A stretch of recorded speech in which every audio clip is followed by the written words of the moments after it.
Эл деги эле мамлекет кыйын күнгө кабылганда кайдыгер эместер жакшы күндөргө жетелеп кетет.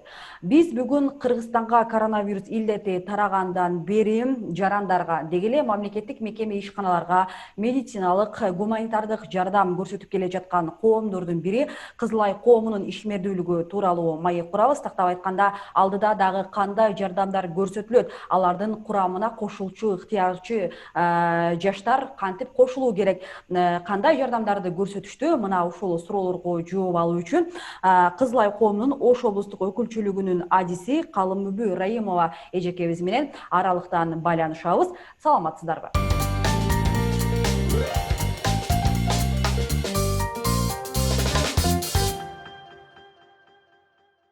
Саламатсызбы?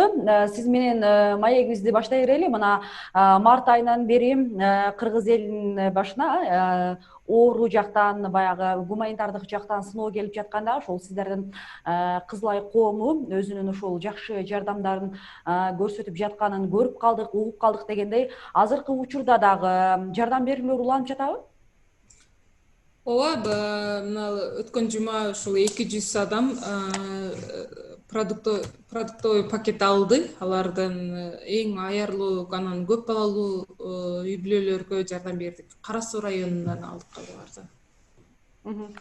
Негизи жардамдардын түрү, кандай жардамдардын түрлөрүн көрсөтүп жатасыңар? Мен билгенден жанагы медициналык каражатты алган уюмдар дагы бар. Негизи ошол азык-түлүк дагы кандай жардам түрлөрү бар? Кененирээк айта кетсеңиз, эмне жардамдарды ошол жарандарга, негизинен мекеме, уюм, ишканаларга көрсөтүп жатасыздар?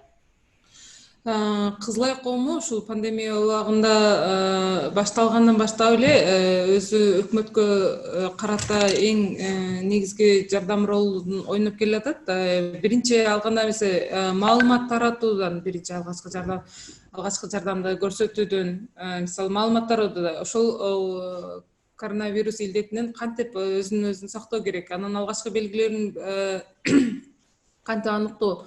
Ошондон баштап эми мына мамлекеттик мекемелерге аларга өзүн коргонуучу кийимдер, жанагы коргонуучу мисалы антисептиктер деп коебуз, ошолор алынды. Шаардык оорукана, областтык ооруканалар, шаардык МЧС, областтык МЧСтерге дагы ошол жаатында жардам берип келатабыз. Андан сырткары дагы азыр процесс болуп атат акчалай жардам берүүдө. Мисалы ар бирибиз эмне муктаж экенин ар бир үй бүлөнүкү бирдей эле болбойт. Ошол себептен акчалай дагы жардам берип атабыз. Себеби могул коронавирустун айынан кандай муктаждыктарга ээ болду. Мисалы кээ бирлери карызга батып калды, кээ бирлери жумушу токтоп калды. Ошого байланыштуу өзүнө эң керектүү нерсени алыш үчүн акчалай жардам бергенге ниет кылып атабыз. Бул процессте пока ишке аша элек. Андан сырткары сиздер айткандай ошол гигиеналык жардам, өздү коргонуу, андан дагы азык-түлүк ушул продуктовый пакеттеги жардам берип жатабыз. Азыр эми дагы эң жакшы ошол процессти буюрса жакшы жумушту баштоо алдында турасыздар экен да, акчалай жардам деп атасыз да. Мисалы акчалай жардам болгондо, мисалы ачык айта турган болсоңуз, көлөмү кандай болот, суммасы? Ошол эле учурда мисалы акчалай жардамды ала турган үй бүлөлөрдү кантип тактайсыңар? Кантип аныкталат? Алар кантип критерий менен аласыздар, Кандай жолдору барбы? Жардамда керекпи? Бул жардамды алуу үчүн мисалы мамлекет тарабынан, жеке ишкерлер тарабынан бардык адамдар эле камтылып аткандай эле болуп атат жардам катары алгандан. Анан биздин критериябыз ошо акчалай жардам бергендерди кимдер ала алат? Ошо эч кандай социалдык жардам албаган. Мисалы бизге уже шаардык мэриядан берип атат ички мигранттар. Же өзүнүн райондорунан жөлөк пул ала албайт, же болбосо шаарда каттоосу жок, ошого окшогондор. Үйү жоктор, мисалы квартирасы жок, эч жерде катталбаган ошол адамдар гана бул тизмеге кире алат. Көлөмүн айтсак, бул $200 тегерегинде болот. Бир жолу гана берилет, Баягы ошо бир алган үй бүлө экинчи жолу албайт. Жок, алынбайт ал ошол. Азыр эми сиздер мына Ош шаары боюнча эми маек куруп жатабыз. Ош шаарындагы ошол аткарылчу жана аткарылып жаткан жумуштарды айтып жатасыз. Негизи ошол Кызылай коому өлкөнүн канча дубанында иш алып барып келе жатат жана ошол эле учурда мына акчалай жардамдар берилет деп атасыз. Бул ошол Кыргызстандын сиздердин коомуңуздар Кыргызстандын бардык өрөөнүндө эле ишке ашырабы ушул процессте? Жок, биринчиден айтып кетсем, улуттук Кызылай коомунун ар бир областта өкүлчүлүгү бар. Ар бир өкүлчүлүгүнүн өзүнчө долбоору бар. Бул мисалы Ошто болуп аткан иш чара башка областтарда дагы таралышы мүмкүн эмес. Себеби ар бирине бизде индивидуальный подход деп айтып коебуз. Ар бирине областтын өзүнүн жөнөмдүүлүгүнө жана мүмкүнчүлүгүнө жараша жардам берилет. Мисалы Жалал Абад областында бул суммада эмес, 200 адамга биз жардам берип атсак, аларда 500 адамга жардам берилип атат, бирок суммасы азыраак болуп калышы мүмкүн. Ошондуктан ар бир областта өзүнүн жеке мүмкүнчүлүгүнө жана жөнөмдүүлүгүнө жараша жардам берилип жатат. Ошондо сиз эметесиздер баягы үй бүлөлөрдү, муктаж делген үй бүлөлөрдү жергиликтүү бийлик өкүлдөрүнүн жардамы менен тактап аласыздар, э? Албетте, себеби аларда гана маалымат бар, ким кайсыл жерде жашайт. Алар ошолор аркылуу шаардык мэрия менен биргеликте бул тизмелерди тактап ишин жүргүзүп жатабыз. Анан азыркы учурда сиздин дагы маалыматыңыз бар, ошол республикалык штабтан тарта баягы коронавирус илдетинин тилекке каршы эми андай болбосун дейли, бирок экинчи толкунуна даярдык деп учурда жерлерде даярдыктар жүрүп жатат. Анан ошол эле учурда мисалы экинчи толкуну деп баягы сиздер жардам көрсөтүп аткан мекеме ишканаларда дагы жеке коргонуучу каражаттар, коопсуздук каражаттар, медициналык каражаттар тарабынан баягы зарылчылык жаралышы ыктымал. Кийин дагы улантылыр ушул баягы илдетти качан толук жеңип чыкмайынча кандай жүрөт жумуштар мындан ары? Улуттук Кызылай коому эми качан тынч абалда дагы өзгөчө кырдаал абалында дагы эч кандай жардамын токтоткон эмес. Бул убакта дагы өзүбүздүн мүмкүнчүлүгүбүзгө жараша колдон келишинче биз жардам улантабыз албетте. Даярдыктар бар. Азыркы мезгилде ошол ар бир областта окутуулар жүргүзүп жатат. Ошо алгачкы жардамды кантип көрсөтүү, мисалы ошол өзгөчө өзүнүн өзү коргонуу каражаттарын кантип колдонуу, кадимки эле ошолордон баштап биз ыктыярчыларды жана кызматкерлерди окутуп келатабыз. Ушул жерден эле улай сизге суроо берсем, бул одоно сизге туюлуп калышы мүмкүн, бирок ар бир жаран билиши керек болгон, ошол эле учурда баягы илдетке чалдыккан жарандарга биринчи жардам кандай көрсөтүлүш керек? Кандай жардамга муктаж болот ошол илдетке чалдыккан жаран? Азыр мына экөөбүздүн программабыздын алкагында эң жөнөкөй ыкмасын мисалы көрсөтүп айтып бере аласызбы? Көрсөткөн үчүн эми мага мүмкүнчүлүктөр жок бул жерде биринчи даярданган алышка да. Эгерде айтып бере турган болсок, бизде эң негизгиси ошол дем алуу, өпкө жүрөк реанимациясын кантип өткөзүү, ошону өткөзүп атабыз. Кандай өзүн өзү биринчи бизде алгачкы жардамды көрсөтүп атканыбызда жана үйрөтүп атканыбызда, алгачкы жардамды көрсөтөрдүн алдын биринчи өзүбүздүн коопсуздугу ойлошубуз керек. Ошондуктан аны эске алып, кантип ошо жабырлануучуга, мисалы дем албай калган учурда кандай жардам бериш керек, ошону окутуп үйрөтүп атабыз. Ошол сиз айтып аткан азыр биринчи жардам учурунда эмне эрежелерди сакташыбыз керек жана ар бир жаран эмне эрежелерге, кандай тартиптерге көңүл буруу керек алгачкы жардам көрсөтүү боюнча? Аныгыраак айтып. Алгачкы жардам көрсөтүүндө өз коопсуздугун алыш үчүн жабырлануучуну эгерде үй бүлө мүчөлөрү эмес болсо, сөзсүз түрдө бет кап, кол капты колдонушубуздар керек, антисептикти колдонушубуздар керек ал жерде алгачкы жардамды берерден алдын. Дем алуусун текшересиз. Дем алуусу бар боло турган болсо, дем алып жаткан болсо, эң негизги болгон мисалы алгачкы жардамды эң негизгиси бир психосоциалдык колдоо деп айтып коебуз. Анын жанында тез жардамды чакырып, анын жанында ошол тез жардам келгичекти мүмкүн болушунча тынчтандырып отурсаңыздар болот.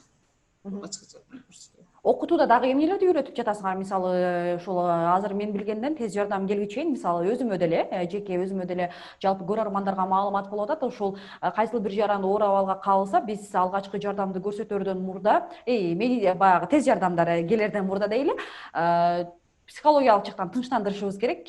Дагы эмне аракеттерге барабыз? Окутууда эмнелерди үйрөтүп жатасыздар?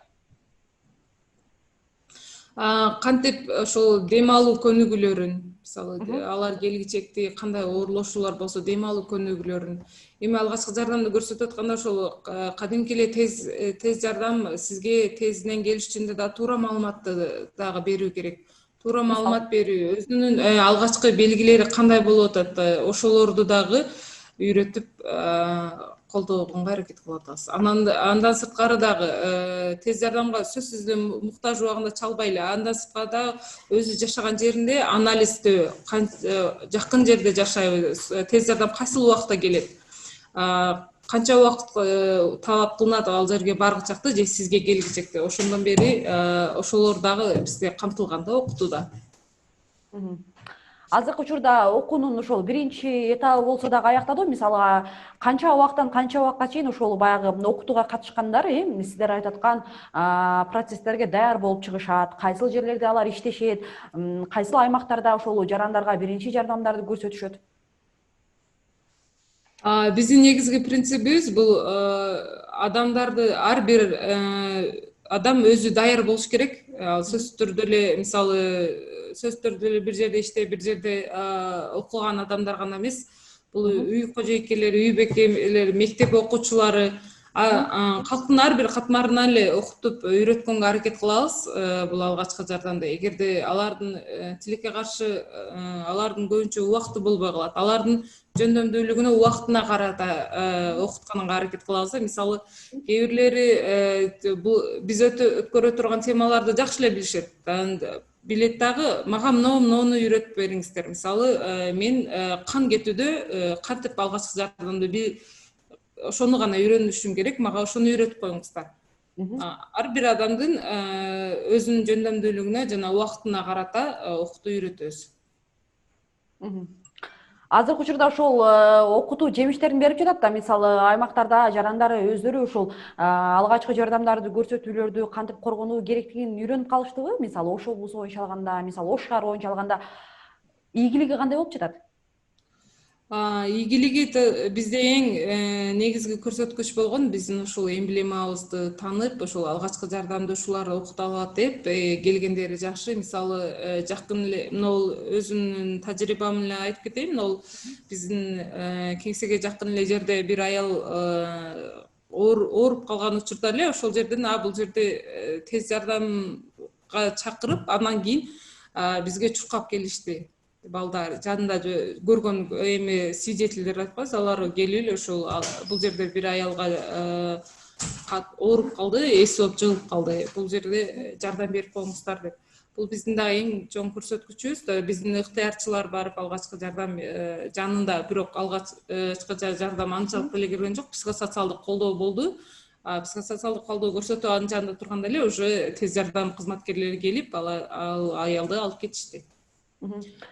Бизде ошол тааныган кайсыл калктын катмарына барбай эле ошол алгачкы жардам көрсөтүү боюнча бул ыктыярчылар, жаш эле бизде ыктыярчылар алгачкы жардамды көрсөткөн учурлары да көп болгон. Адамдын өмүрүн куткарып калууга чейин барышкан.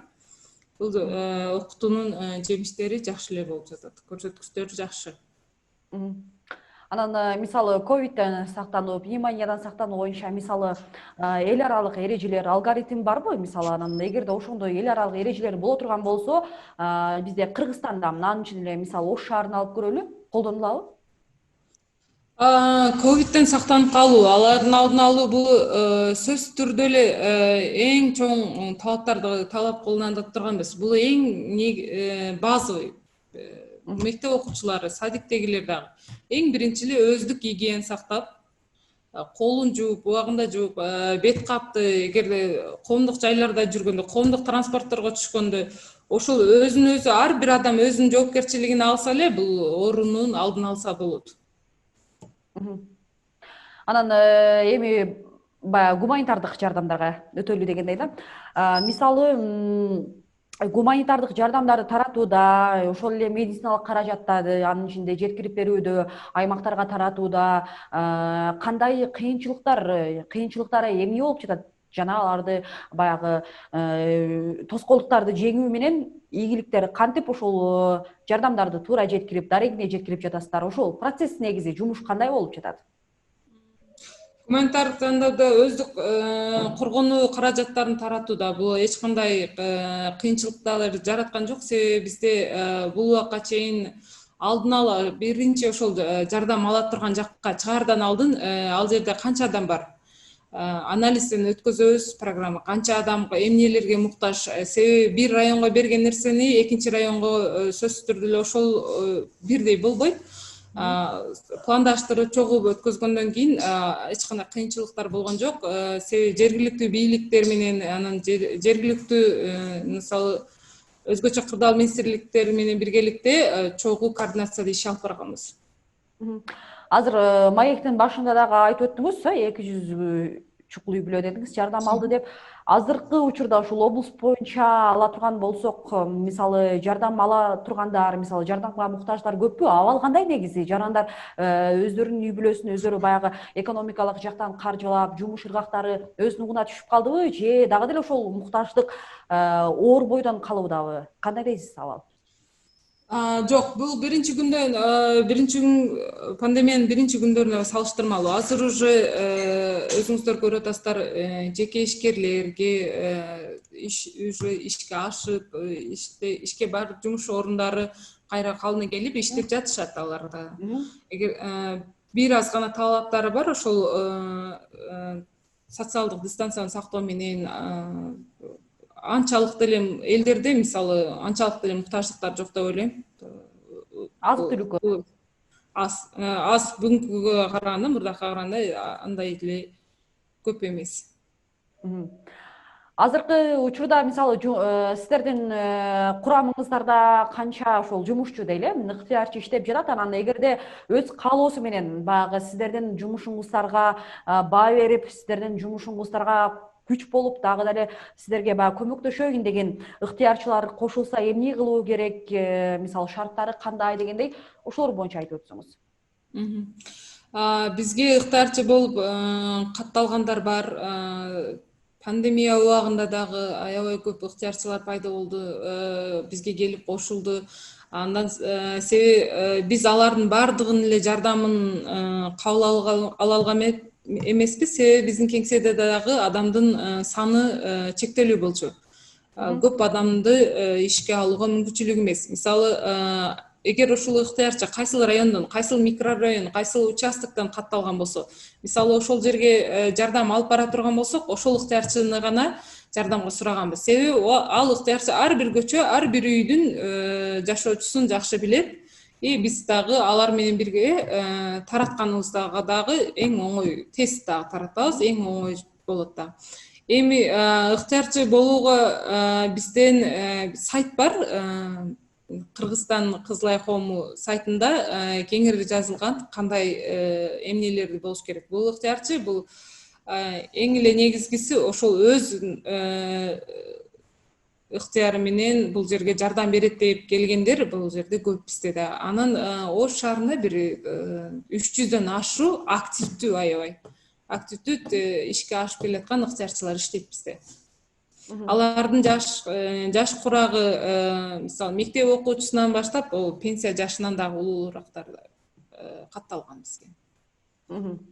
Анан мен соңку суроом болсо, мисалы жана акчалай жардам дегенди айттыңыз, жергиликтүү бийлик тактап берет, мисалы эң оболу биз баягы ички мигранттарга жардам берели деп атабыз дедиңиз. Анан мындан ары мисалы мекеме ишканаларда дейлиби, же жеке жарандарда дейлиби, же бир ошол эле учурда баягы райондук айыл өкмөттүк деңгээлдеги ооруканаларда дейлиби, айтор медициналык каражатта же азык түлүк тарабынан негизи ошол жардамга муктаж болсо, алардын кайрылуусу кандай болуш керек, же кандайдыр бир арыз жолдош керекпи, жол жобосу кандай? Ошону түшүндүрүп өтсөңүз. Албетте биздин кеңседе эгерде онлайн келе албаса мен сизге адресин жөнөтүп коеюн. Бизде почта бар, телефондорубуз бар. Кайсыл аркылуу азыр арыздарды кабыл алабыз. Эмнеден муктаж болуп жатат. Ошол муктаждыгына карата биздин өзүбүз жөндөмдүүлүгүнө карата жардам беребиз. Азыр сиз мага жөнөттүңүз, телефон номерлерди. Азыр жөнөтөм сизге телефон Номерлерди номер. айтып берсеңиз болот, мына программабыз аркылуу дагы ошол көпчүлүгү балким жазып алышат пайдасы тийсе. Бизде дайым кабыл алуучу номерибиз 7-28-15. Анан имейл адресибиз бар. Эгерде мисалы сиз айткандай ишкана же болбосо жеке ишкерлер кайрыла турган болсо, ошол sal@redcrescent.kg деген буну толугураак сизге жөнөтүп коем. Кайрылсаңыздар болот. Ал жерге кат аркылуу жөнөтсөңүздөр болот. Биздин директор Сабиров Азамат Медерович, ошого кат жолдосоңуздар болот. Мына ушуну менен биз сиз менен маегибизди жыйынтыктайлы. Баягы кыска нуска негизги маалымат бергениңиз үчүн сизге рахмат. Анан негизи Кызылай коому ушул жарандарга, мекеме ишканаларга мындан ары дагы зарыл болгон жардамдарды улантат деп ишенебиз жана иштериңиздерге ийгилик каалайбыз. Аман болуңуз.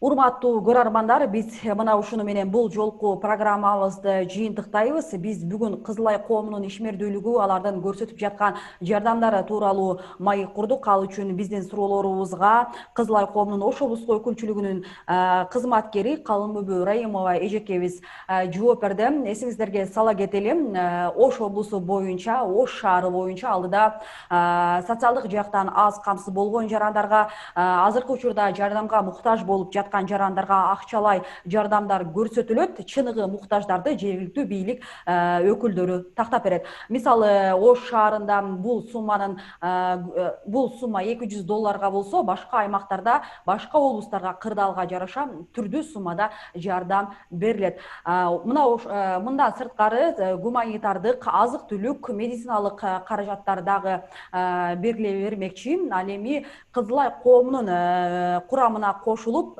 жарандарга өз жардамымы берем, жардам колун сунам деген ыктыярчы жарандар болсо 7-28-15 номери аркылуу байланышып, мына ушул коом менен биргеликте жарандарга жардам колун сунса болорун эскертебиз. Ал эми мен сиздер менен коштошом. Кийинки программага чейин сак саламатта калыңыздар.